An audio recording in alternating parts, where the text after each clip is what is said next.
He's not subtle about it at all. He sort of sits there going like that on the cameras. He does like his watches though. He does, yeah. Yeah.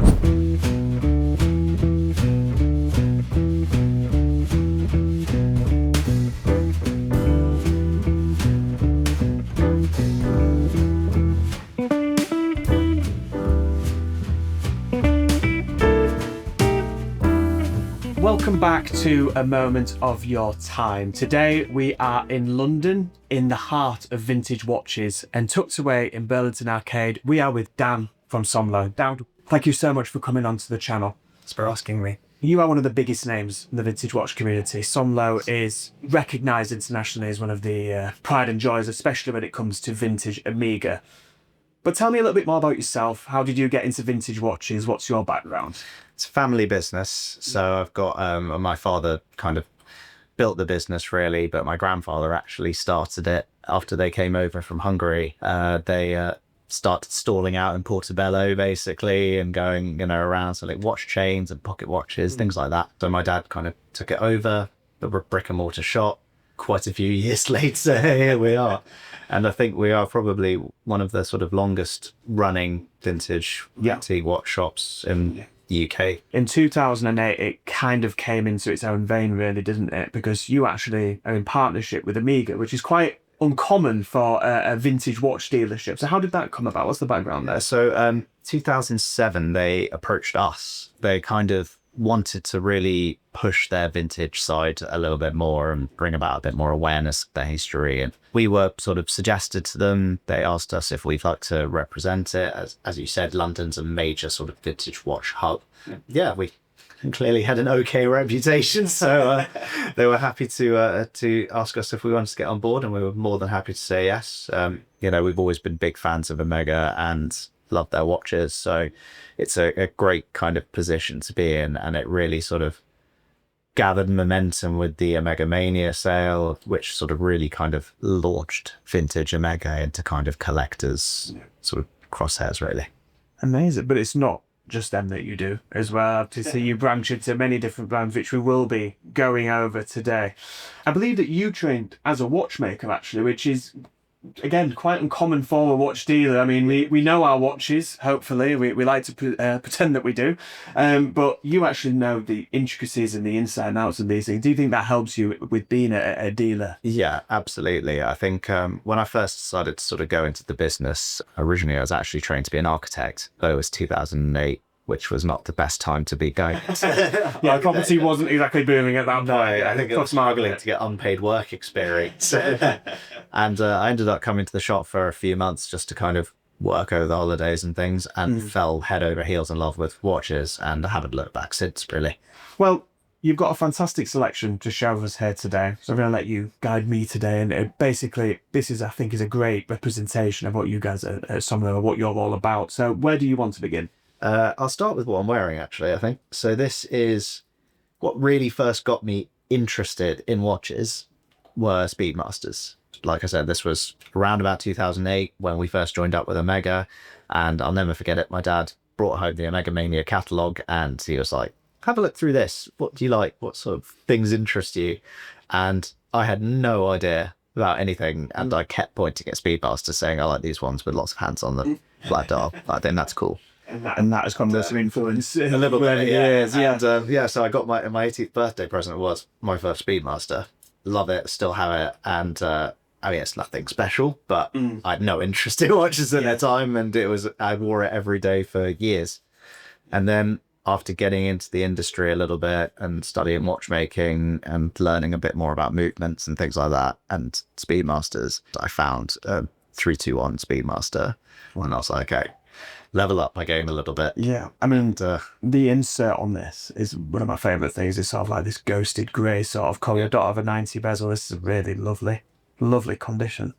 Also, the 105s were the sort of first watches worn on the moon. Very much a conversation piece.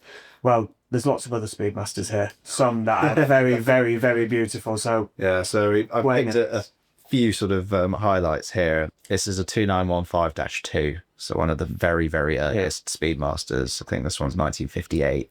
Wow. Broad arrow. Yeah. Straight case. Even the original flat link bracelet with the double expanding links. Very Wow. ones. When you look for visual condition, this is what you look for. This is another example. I think it's just a nice kind of honest watch. When you see a Speedmaster, you do have this black insert in your mind. Yeah. But it's actually, you know, with the broad arrow and the steel bezel, it's really, really nice. There's like 3,000 or 4,000 of the whole first generation of Yeah. Speedmasters, but that was it. Okay, so continuing in chronological order, where do we go next? I've got two 998s here. They're both actually dash ones. This one is just a really gorgeous Dial is insane. Such an even brown tone across there. That one is from 1959 or 60. Wow. 2998s are brilliant. They're like a collector's dream / nightmare because there was, I think, 8 sub-references of 2998 in the space of a few years. Selecting a vintage Speedmaster, it's a study in itself. It's a full science. So talk to me about this one. So obviously, like I said, the sub-references, the little variations between. So very, very similar. Obviously, the lollipop is the biggest tell of the variation. Is there any other major differences between these two? Yeah, so from the 2915, obviously, you started off with broad arrows and then you move on to the alpha hats, which were probably an improvement in terms of functionality because it's quite difficult to read the chronograph sometimes on the broad arrows. Yeah. So I think it's a nice combination of 50s kind of design with 60s practicality. But then you've got little differences, like obviously you started getting the black bezels by then, but it's still base 1000. Just the little nuances that make every single one so different. The new First Omega in Space is probably one of my favorite releases in the last few years. Yeah. It's like a really nice homage to the original, but I love the blue dot. Yeah, I think it just looks very It looks fantastic. It does. It looks really, really good. And obviously we saw the Alan Taylor Johnson wearing it recently. It's funny because Bond tended to be too modern for us. Like back when we first started doing this, 2008, 2009, that was not your sort of thing. Bond is too new for you. Yeah. And now we're realizing, hang on, like GoldenEye, Tomorrow Never Dies, that was 1995, 97. Yeah. It's not a while ago now. That's vintage now. We'll move forward next. Yeah. I mean, this one's just a nice one to touch on. It's Ned White, but it's unusual because of the blue bezel. Oh, okay. So the bezel. So that's not patina. That's no. I think it is patina. Okay. But there was like a batch of bezels that just turned this beautiful blue color. I see most of them are on a Y5 003-64, which is a lot of numbers. That's a lot of numbers. But it's the -64s that I think they modelled the new 321 off because it's not got a chamfer on the side of the case. It's just like two. That's the inside scoop. That's a watchmaker's insight into which one is based off. That's very good. That's an old Forstner bracelet as well. Oh, really? Ones, yeah. So the old astronauts used to wear their speedies on those. Wow. I have to comment on this one now because I think this is potentially one of my favourite, if not the favourite, vintage Speedmaster reference, and obviously it's an Ultraman. Yeah. And they're just incredible. That one I bought after seeing it on Antiques Roadshow. Oh, really? That watch has been on. Oh, was this the Antiques Roadshow Ultraman? Oh, yeah. And, that's cool. Lovely guy. He was on the show, and he had it since he bought it new.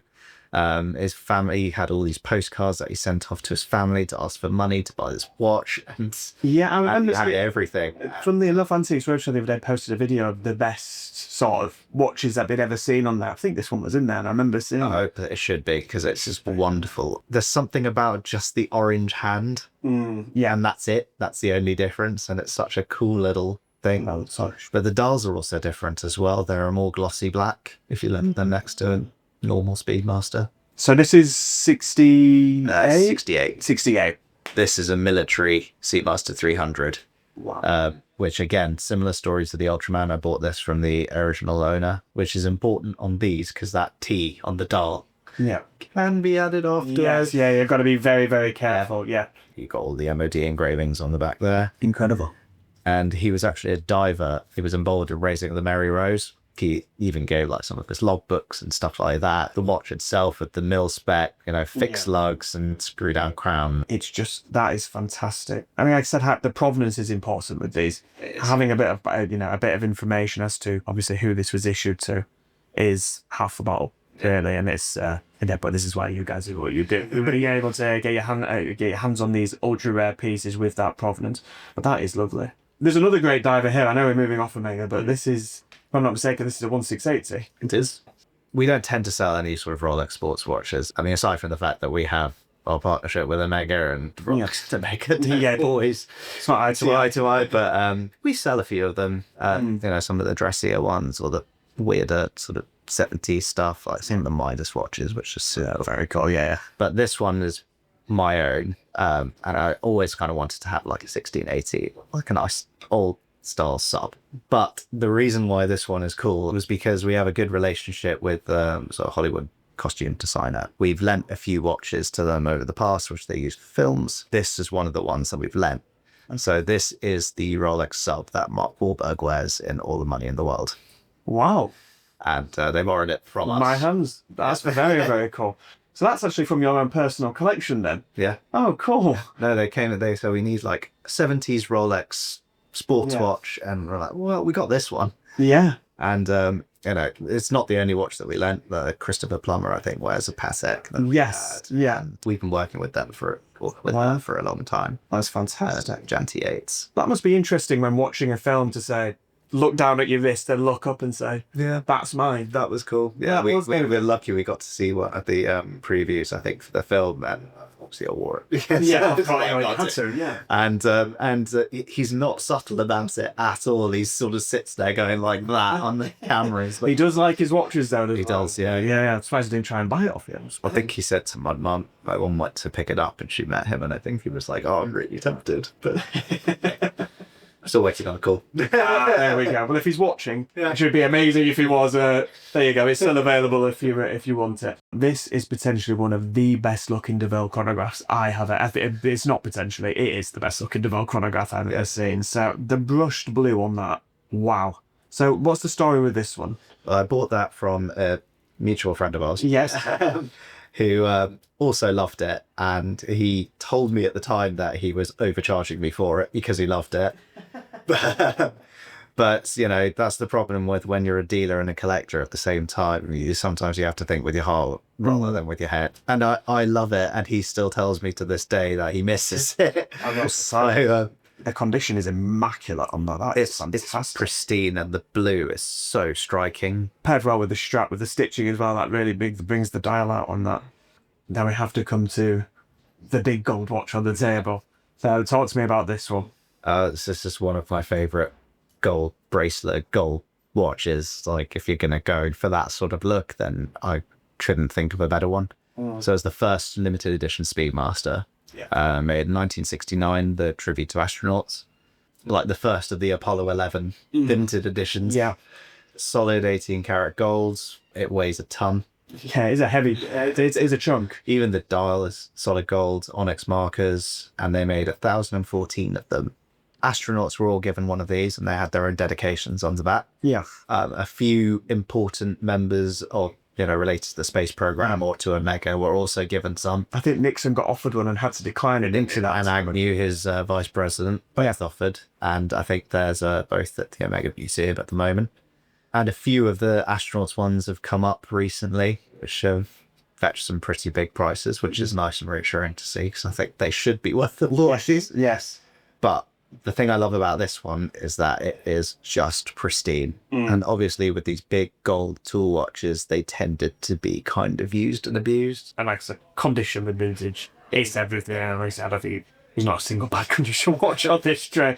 Are you still able to work with Omega to be able to get the information that you require? I think we are the only people who can at the moment. So sadly, we can't give extracts and they're not available. Okay. But we can still speak to the Heritage Department, confirm that all of the watches that we have are correct. We're very lucky because the Heritage Department, they have there now a great group of guys. They are very, very passionate about the company, real experts as well. They know their stuff. They curated the new museum. The extract from the archives is one of the most powerful tools for people to be able to understand the history and the provenance of their watches. We have weekly conversations with them. How's the archive system going? Any headway and things like that? Because we have a giant stack of customers who all do extracts when they come. Yeah. I mean, this is a beautiful constellation. So let's move on to this. What kind of dial would you call this? Because we called ours a veil track dial because it had like a gold around the pipe hand. What is it? Would you just call this a pipe hand? I mean, I call it a pipe hand, but only because they have a different dial variation, which I'd call the rail track. Okay. I don't know if I've just given it that name. Yeah. Or if it is actually, but it's it's not a pipe hand, it's more circular. So it's not got like the facets on it. Yeah.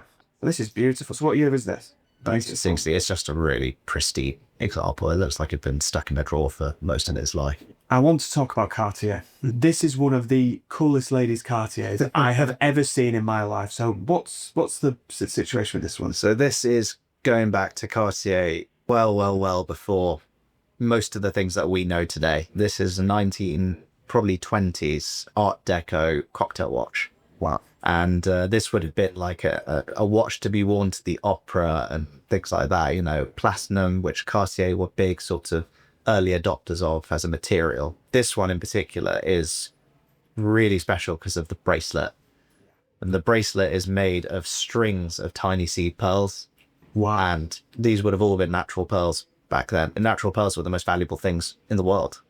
And so this watch would have been untold fortunes back when it was made. And we actually got this from the granddaughter of the original owner. And they're pieces of art, the bits of onyx sort of cut into the edges of the gem setting. And the gem setting is fantastic. Even the movement though, the movement would be European watch and clock.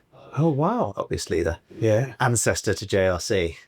And on the topic of 1920s, but that brings me to this. Yeah. Because this, wow. Talk to me about this. So that's a personal watch, 1923. One of the first 150 or so tanks made. Production obviously tiny back then. I think the first year the tank came out in 1990 and they made 6. Wow. So that really puts sort of modern... I'm going to say modern Cartier is a little bit different now. I think they make a little bit more than 6 watches. Couple. It's a small watch, but it just works as a dress watch. Yeah. It's very clever, the design, how they've done the straps. If you actually look at it from underneath, like if you're wearing it, because of the width of the strap and everything, it looks like a bigger watch. Yeah. It's, I think, one of the classiest watches ever made. Yeah, that's absolutely outstanding. It's absolutely beautiful. And this is personal, and this is... Yeah, I've been offered a bunch of times on this watch, but I cannot bring myself to part with it. So 1923, how do you find dating Cartier? In terms of like the older Cartier, how do you find that? A minefield. Yeah. It's a nightmare, frankly. Because you have so many different houses doing different things, and you more or less have to rely on a group of experts who really, really know their Cartier and have compiled, their own sort of serial tables and things like that. That is the best way to do it because people who really know what they're doing. Yeah. Because Cartier, due to no fault of their own, aside from the fact their focus was on selling rather than keeping records of movement numbers and things like that, their specialty was bespoke, unique, special, discreet stuff. So there are very few records of any of these old things. Sounds like an old pocket watch. Yeah, yeah. I enjoy it. It highlights how important it is to try and find these early things from people who really know what they're doing. Yeah. And everyone, fancies themselves an expert, but no, really it's only through talking to people who've been dealing with these things their whole lives. Yeah.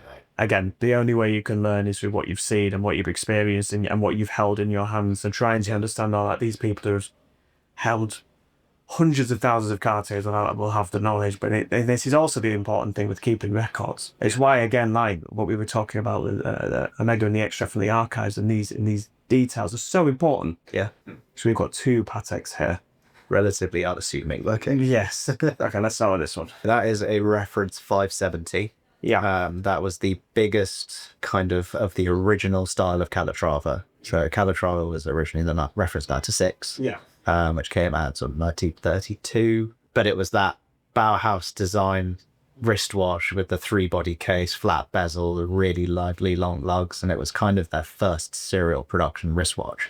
Okay. And then in 38, they brought this out, which is a bigger version of it. Yeah. Which would have been probably quite unpopular in 1938 because it's massive. That is a very modern case size. Yeah. So what is that? That must be 37? 38, I think. Yeah. Wow. The really special thing about this one was the condition of the case. Yeah, it's incredible. Spotless. It's a clean dial, and that case condition is fine. You won't find better. And then we have another one here. Yeah, that's probably one of the most popular collectible Patek wristwatches. So that's a reference 2526. Yeah. First came out in 1953. It was their first automatic wristwatch. And the dials are all enamel, which is why they're that beautiful kind of depth to them. Like they kind of disappear into it. Can't tell how deep it is. Love the crown. Double P. The double P crown, yeah. Yeah. And the rotors are all solid gold as well, like massive full-size solid gold rotor. Not because you can ever see it, because it's solid back, but because it was a nice dense material, it made a good rotor weight. Fantastic. That dial is immaculate for enamel. Wow. So the final piece that we'll talk about is Sight of the Dolomita. Yeah. Again, it's the second time in the space of a month that one of these will appear on the channel, but I'm not surprised because they are fantastic. Yeah, I bought this one privately from somebody who walked in the shop, funny enough, which does happen. I mean, you know, the perks of being who we are and where we are, that can happen. He brought it in and it just looks like it's, again, just been left. And it's so often with those watches, because they made so few of them and they would have been a fortune new. Yeah. More or less always see them with redone dials, polished up cases. Yeah. It's only in the last 15 years or so that people have not wanted that. I love all that sort of oxidized gold, things like that, and it just... Because these are obviously the snapback case backs, obviously when you go and screw down, they'll preserve a little bit better. Yeah, these were, so having one that is, like say, well preserved like that, what a beautiful, beautiful watch. Dan, thank you so much for showing me all of these incredible watches. I mean, the selection is simply incredible. There is literally something for everybody here. If people want to find out more about you, Dan, where do they need to go? So we are on www.somlo.com, Somlo_London on Instagram, or best way, honestly, because we're lucky enough to have a shop, is to come in and see us. And for those at home, the shop is beautiful. I mean, we're up here hidden away above Burlington Arcade today in the office, but when you come into the shop, if you're a fan of vintage watches, then you could spend a long time in here. You know, don't take up too much of Dan's time, but you could spend a lot of time in here. But Dan, thank you so much for showing me these. It's been absolutely incredible. As always, thanks for watching, and we'll see you soon.